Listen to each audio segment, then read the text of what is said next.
আমরা আজকে একটু অ্যালোসোকোট্রিনা দেখবো, একটু অন্যভাবে দেখবো। অ্যালোসোকোট্রিনাটা আমরা একটু অন্য দেখবো।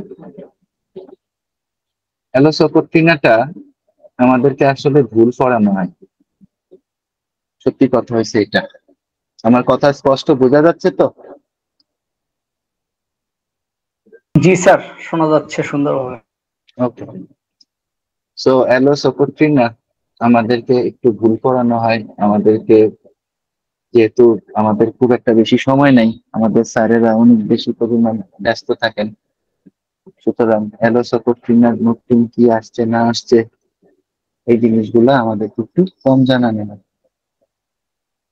তো অ্যালোসোকোট্রিনা শুরু করতেছি।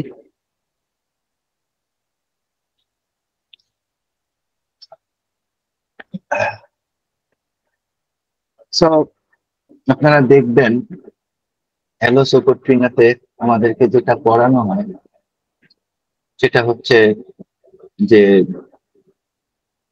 আহ, সেটা হচ্ছে যে অ্যালোসোকোট্রিনার মধ্যে আমাদের রেকটার্ন এবং স্ফিংক্টার স্ফিংক্টার স্ফিংক্টারের মধ্যে ব্যাপক গ্যাঞ্জাম থাকে। অ্যালোর রুগী সব সময় চিন্তা করে তার পায়খানার রাস্তার দিকে, তার রেকটার্নের দিকে তার খেয়াল থাকে। অ্যালোর রুগী আহ, যখন বায়ু নিঃসরণ করে ফ্ল্যাটাস হয়, ফ্ল্যাটাসের সময় চিন্তা করে আমার পায়খানা হয়ে গেল কিনা। অ্যালোর রুগী এই ধরনের অনেক কিছুই চিন্তা করে। তাহলে মূল কথা কি, আমরা যদি ফিজিওলজিক্যালি চিন্তা করি, ফিজিওলজিক্যালি অ্যালোর রোগীর মূল কথা হচ্ছে রেকটার্ন এবং স্ফিংক্টার। এখন কথা হচ্ছে যে আমাদেরকে একটা জিনিস মাথায় রাখতে হবে। আমাদেরকে মাথায় রাখতে হবে স্যামুয়েল হ্যানিম্যান সাহেব যে সমস্ত মেডিসিনের প্রুভিং করে গেছেন, প্রত্যেকটা মেডিসিন কনস্টিটিউশনাল মেডিসিন। 100 মেডিসিন উনি 99+1/-1, 100 মেডিসিন উনি প্রুভিং করে গেছেন। Almost every medicine is constitutional medicine. Every medicine is constitutional medicine. আমরা শুধুমাত্র কফিয়া কিন্তু ঘুম না হইলে ইউজ করি না। আমরা কফিয়া নিয়ে কি, আমি রাজন সম্পর্কের ওইখানে একটা কেস দেখছিলাম আপনাদের কাছে, যেটা শেয়ার করছি। কফিয়া কত বড় মেডিসিন। তো এলো কনস্টিটিউশনাল মেডিসিন, এবং কনস্টিটিউশনাল মেডিসিন থাকতে হলে তাকে তার অনেক বড় মাইন্ড সিমটমের ব্যাপার স্যাপার থাকতে হবে। যদি সেটা কনস্টিটিউশনাল মেডিসিন হতে হয়, তাকে মাইন্ড থেকে আইসা তার ফিজিক্যাল সিমটম পর্যন্ত সিলেকশন করতে হবে। দুঃখজনক ব্যাপার হচ্ছে যে এটা আমাদের ম্যাটেরিয়া মেডিকায় যারা লিখছেন তারা হয়তো সেই সময় পর্যন্ত এটা তারা প্র্যাকটিক্যালি দেখেন। কিন্তু এখন স্পেশালি কম্পিউটারাইজড রেপার্টরি সিস্টেম যখন আসছে, তখন রেপার্টরির রুব্রিক গুলা নিয়ে অনেক বেশি পরিমাণ খেলাধুলা করা গেছে।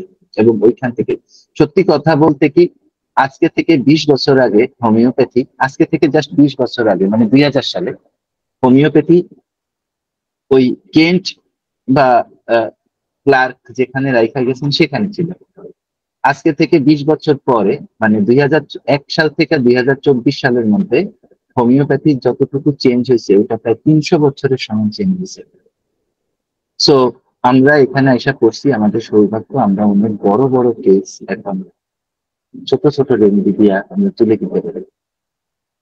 সো প্রথম কথা হচ্ছে রেকটাম, এবং রেকটাম যে অ্যানুসের যে আমাদের মলটা যায় তার আগে তো স্পিংক্টার আছে, স্পিংক্টারের যে কন্ট্রোল, এটা নিয়ে আমাদের মূলত আমাদেরকে অ্যালো শিখানো হয়েছিল।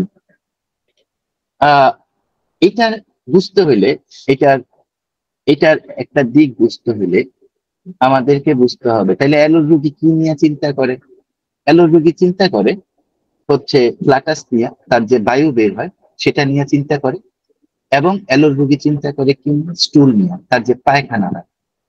আমরা এগুলা সব ক্লিনিক্যাল ডিটেলস দেখবো, আমরা সব পার্টিকুলার্স দেখবো, ওগুলা নিয়ে চিন্তা করেন না, আগে মাইন্ডটা বুঝতে চেষ্টা করেন।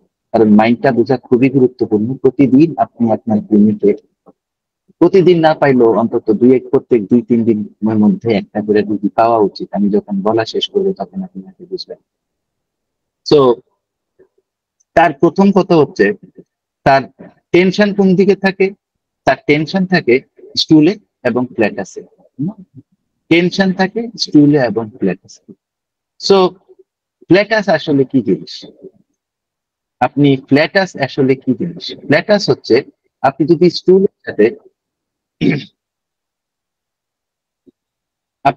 স্টুলের সাথে প্ল্যাটাসকে কম্পেয়ার করেন, তাহলে স্টুল হচ্ছে একটা নোংরা জিনিস এবং প্ল্যাটাস হচ্ছে অত নোংরা না। কিন্তু প্ল্যাটাস একটা স্টুল আমাদের যদি ঠাস করে মানে কথা নাই বার্তা নাই স্টুল হয়ে যায়, তাহলে কি হয়? তাহলে যেটা হয় আমাদের কাপড়ে লেগে যায়, আমাদের কাপড় ময়লা হয়ে যায়, আমাদের খুব গন্ধ হয়। যদি বাচ্চারা ঠাস করে স্টুল ছেড়ে দেয় তাহলে একটু গন্ধ হয়, ঠিক আছে? হ্যাঁ, হাঁটতে হাঁটতে বাচ্চারা যদি টয়লেট করে ফেলে ফ্লোর ময়লা হয়ে যায়, তাই না? তাহলে স্টুল হচ্ছে এইটা। তাহলে প্ল্যাটাসটা কি? প্ল্যাটাসটা হচ্ছে আমার কিন্তু শুধু বায়ু বের হচ্ছে, আমার বায়ু বের হচ্ছে, গন্ধ থাকতেও পারে নাও থাকতে পারে। আর সেইটা বায়ুটা বের হওয়াতে মানে যতটুকু গন্ধ টন্ধ হচ্ছে ওইটা আসলে মানে খুব একটা বেশি প্রবলেমেটিক না। প্ল্যাটাসটা স্টুল থেকে কম প্রবলেমেটিক, ঠিক আছে?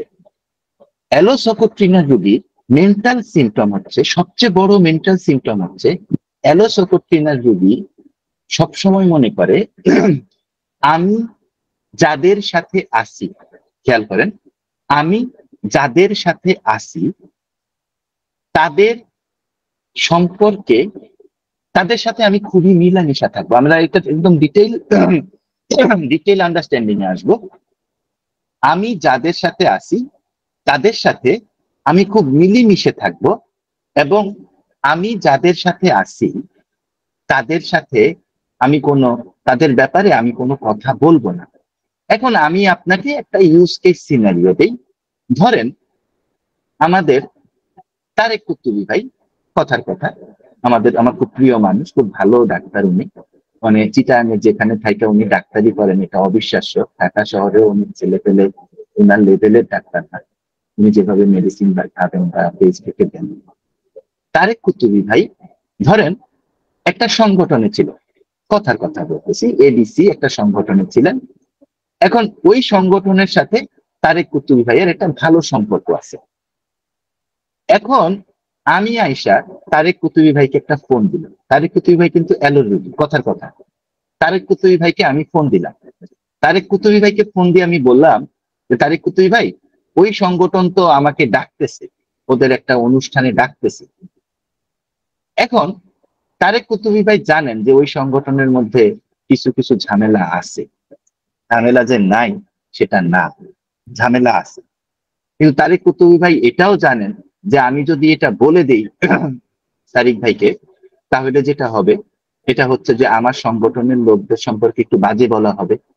এটা যদি আমার সংগঠনের লোকজন কোনোভাবে জানতে পারে তাইলে তারা আমাকে খারাপ ভাববে এবং আমি যে কথাটা বলছি এটা মানুষের কানে কানে ঘুরবে, এটা মানুষের এটা মানুষের মুখে মুখে ঘুরবে যে তারেক কুতুবী ওই সংগঠন নামে, এডিসি সংগঠনের নামে বদনাম হবে। অ্যালোর রুগী করবে কি? অ্যালোর রুগী এখানে স্টুল ছাড়বে না, অ্যালোর রুগী এখানে ফ্ল্যাটাস ছাড়বে। অ্যালোর রুগী বলবে, তারেক কুতুবী বলবেন আমাকে যে ভাই আপনি কিন্তু সেখানে গেলে বুঝা যায়। দেখেন, পজিটিভও না নেগেটিভও না, সে ফ্ল্যাটাস ছাড়তেছে, সে বায়ু ছাড়তেছে, গন্ধ হচ্ছে, স্টুল ছাড়তেছে না। সে বলতেছে না যে ওই সংগঠনে যায়েন না, স্টুল ছাড়তেছে না। সে বলতেছে না যে ওই সংগঠনে যায়েন না, ওই সংগঠন খারাপ। সে বলতেছে আপনি গেলে বুঝা শুনে যায়েন। This is the thing of flatus, this is flatus. এবং অ্যালোর রুগী এই কাজটা করে। অ্যালোর রুগী সবসময় যখন কারো সাথে কাজ করবে, যখন কারো সাথে মিশবে, কোনো সংগঠনে মিশবে, ঠিক আছে, যেমন আমাদের এক বড় ভাইকে, ওনাকে ওনার ছাত্র সংগঠন, ছাত্র শিবির থেকে বের করে দেওয়া হয়েছে। আমি ওনার সাথে কথা বলছি, এমনি সম্পর্ক ভালো whatever, তো ওনাকে বের করে দেওয়া হয়েছে। তো উনি আমাকে বলতেছে না, উনি কিন্তু ছাত্র শিবিরকে পছন্দ করে, হয়তো একটু ভুল বোঝাবুঝি হয় মানুষের সাথে, ঠিক আছে। উনি আমাকে বলতেছে না যে আসলে ছাত্র শিবিরের থেকে বের করে দেওয়া হয়েছে এটাতে উনার ভুল আছে, সেটাই উনি বলতেছে। কিন্তু আসলে ওদেরও যে একটু নির্মমতা আছে বা ওদেরও যে একটু দুষ্টামি আছে সেটা কিন্তু উনি আমাকে বলতেছেন, ঠিক আছে। কারণ কি? কারণ হচ্ছে একটা রুব্রিক। রুব্রিক হচ্ছে mind fraternized with the whole world. Fraternized, fraternized মানে কি? ফ্র্যাটার্নাইজড মানে হচ্ছে একটা সংঘ। ফ্র্যাটার্নাইজড ফ্র্যাটারনাইজড মানে হচ্ছে, ঠিক আছে, একটা সংঘ, যেমন হোমিওপ্যাথিক ফ্র্যাটার্নিটি, যেমন অ্যালোপ্যাথিক হোমিওপ্যাথিক ডাক্তারদের একটা একটা সমাজ, যেমন আমার বন্ধুদের একটা সমাজ, যেমন আমি ব্যাংকে চাকরি করি, আমার ব্যাংকিং সেক্টরের বন্ধুর সাথে, ব্যাংকিং ফ্র্যাটার্নিটি ফ্রেন্ডদের সাথে ফ্র্যাটার্নাইজ, mind fraternized with whole world. মানে সে যে ফ্র্যাটার্নিটিতে থাকবে, সে যেই সমাজে থাকবে, এইটার সাথে তার বিরাট সম্পর্ক তৈরি হবে। ফ্র্যাটার্নিটি কিন্তু ওই সম্পর্ক যেখানে বন্ধুত্ব তৈরি হয় না, যেখানে রিলেশনশিপটা অনেকটুকু প্রফেশনাল রিলেশনশিপ।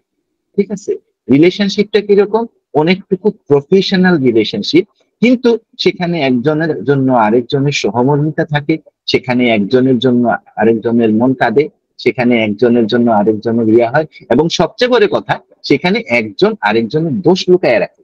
ঠিক আছে, যে কোনো ভাবেই হোক তারা সংগঠন থেকে বাঁচাতে চেষ্টা করে। আপনি যেমন ছাত্রলীগের ছেলেপেলেদের কাছে গেলে ছাত্রলীগের বদনাম শুনবেন না, আপনি যেমন বিএনপির ছেলেপেলেদের কাছে গেলে বিএনপির বদনাম শুনবেন। এটা ফ্র্যাটার্নিটি। ঠিক আছে, এটা একটা ফ্র্যাটার্নিটি। কিন্তু মুসলমানদের কাছে গেলে, হিন্দুদের সংগঠনের মধ্যে গেলে ঠিক ওটা ফ্র্যাটার্নিটি ওরা মনে করে, ওটা আলাদা কনটেক্সট। ফ্র্যাটার্নিটি হচ্ছে একটা প্রফেশনাল সম্পর্ক তৈরি হয়, এবং সেখানে বন্ধুত্ব কম থাকে, কাজের সম্পর্ক বেশি থাকে, সেখান থেকে লাভবান হওয়ার সম্পর্ক থাকে, এই কারণে সবার সাথে একটা সম্পর্ক তৈরি হয়। ঠিক আছে, fraternized with the whole world, whole world. অ্যালোর রুগী যেটা করবে, ঠিক আছে, সে এখানে সবার সাথে একটা ক্লোজিং, একদম ক্লোজড একটা টার্মের মধ্যে চলে যাবে, এবং এখানে সে কোনোভাবেই বিট্রে করবে না, এখানে সে দুর্গন্ধ মানে পায়খানা করবে না, দুর্গন্ধ ছড়াবে না, হয়তো মাঝে মাঝে দুই একবার একটু বায়ু নিঃসরণ করবে, কিন্তু এখানে সে কি করবে না, দুর্গন্ধ ছড়াবে না। এইটাই হচ্ছে অ্যালোর কি নোটস রুব্রিক। মাইন্ড সিমটমে এটাই সবচেয়ে বড় রুব্রিক অ্যালো। ঠিক আছে, হ্যাঁ। এবং এখানে সে কিরকম ভাবে থাকবে, সে এই ফ্র্যাটার্নাইজড ওয়ার্ল্ডে সে কিরকম ভাবে থাকবে, সে এরকম ভাবে থাকবে যে সে একটা বাচ্চা যেমন তার দুনিয়াকে নিয়ে থাকে। ঠিক আছে, একটা হোমিওপ্যাথ যেভাবে তার দুনিয়াকে নিয়ে থাকে, হ্যাঁ, একটা যেমন তার দুনিয়াকে নিয়ে থাকে, একটা একটা ছাত্রলীগের ছেলে যেমন শুধু ছাত্রলীগ নিয়ে থাকে, একটা শিবিরের ছেলে যেমন শিবিরকে নিয়ে থাকে, হ্যাঁ, একটা ছেলে হোমিওপ্যাথ যেরকম হোমিওপ্যাথদের নিয়ে থাকে, একটা যে লোকটা কুত্তা খাওয়াইতেছে, বিড়ালের সংগঠন করতেছে, তাদেরকে নিয়ে থাকে, তাদের মতো থাকবে।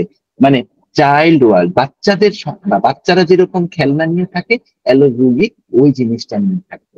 যেমন, তো প্যাটার্নাইজড উইথ দ্য হোল ওয়ার্ল্ড, এবং সেটা কার মতো, সেটা হচ্ছে চাইল্ডের মতো। ঠিক আছে, হ্যাঁ, এটা হচ্ছে অ্যালোর সবচেয়ে ইম্পর্টেন্ট জিনিস। এবার আমরা একটা, আমরা তো আগে স্টুলের কথা হচ্ছে করতেছি, বলছি যে স্টুল, অ্যালোর রুগী স্টুল রিলিজ করতে চাবে না। স্টুল মানে বাজে গন্ধ, স্টুল মানে সে আরেকজনের সম্পর্কে বদনাম বলতেছে, স্টুল মানে সে আরেকজনকে খারাপ করতেছে। এখানে আপনারা মাইন্ড সিমটম থেকে স্টুলকে ভাবেন, ফিজিক্যাল সিমটম থেকে আমরা স্টুলকে একটু পরে ভাবতেছি। স্টুল মানে কিন্তু বাজে গন্ধ, সবসময় মাথায় রাখবেন। স্টুল মানে বাজে গন্ধ, স্টুল মানে আপনার কাপড় নোংরা হয়ে যাচ্ছে, স্টুল মানে আপনার ফ্লোর নোংরা হয়ে যাচ্ছে, স্টুল মানে আপনি নোংরা হয়ে যাচ্ছেন।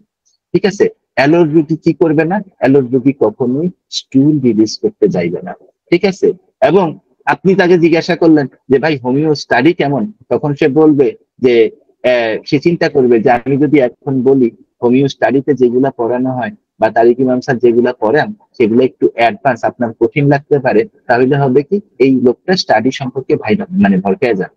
অথবা এই লোকটা যদি কোনোভাবে যদি এটা হোমিও স্টাডির কেউ জানতে পারে, তাহলে আসলে আমাকে খারাপ মনে করবে। কিন্তু আমি তো আসলে হোমিও স্টাডির সাথেই থাকতে চাই, আমি তো আসলে হোমিও স্টাডির সাথেই থাকতে চাই। ঠিক আছে, তাইলে আমি কি করতে পারবো না, আমি যেটা দুর্গন্ধজনক, মানে যেটা পায়খানা, যেটা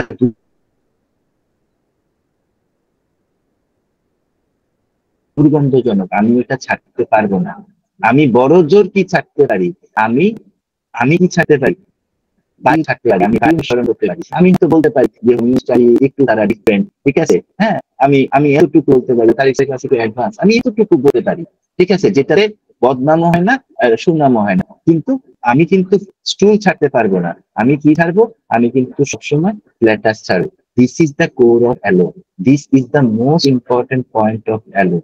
ঠিক আছে, এই কারণে আপনারা ডেন্টের ম্যাটেরিয়া মেডিকায় যখন অ্যালো করতেছেন তখন আপনারা দেখতেছেন, চিন্তা করতেছেন, আমরা যদি আমরা যদি হেলিনয়েস করি, আমরা যদি নিউরেক্স করি, নিউরেক্স পারকিউরা, আপনারা দেখবেন তখন ওইখানে কি লেখা আছে, ওইখানে লেখা আছে, হ্যাঁ, consciousness of the consciousness of the uterus.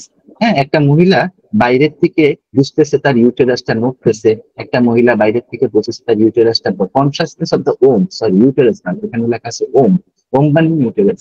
তো কনসাসনেস অফ দা ওম, ওম মানে হচ্ছে একটা মহিলা বাইরের থেকে নড়তেছে, একটা মহিলা বাইরের থেকে চলতেছে। এই জিনিসগুলা কিন্তু আমরা ওইখানে পাই। আর এখানে আমরা কি পাই, এলোতে আমরা পাই কনসাসনেস অফ দা সিঙ্কটার। ঠিক আছে, হ্যাঁ, যে আমার রেকটানের দরজা খুলে গিয়ে যে আমার স্টুল করে যাবে, ওইখানে আমার কনসাসনেস থাকতে হবে।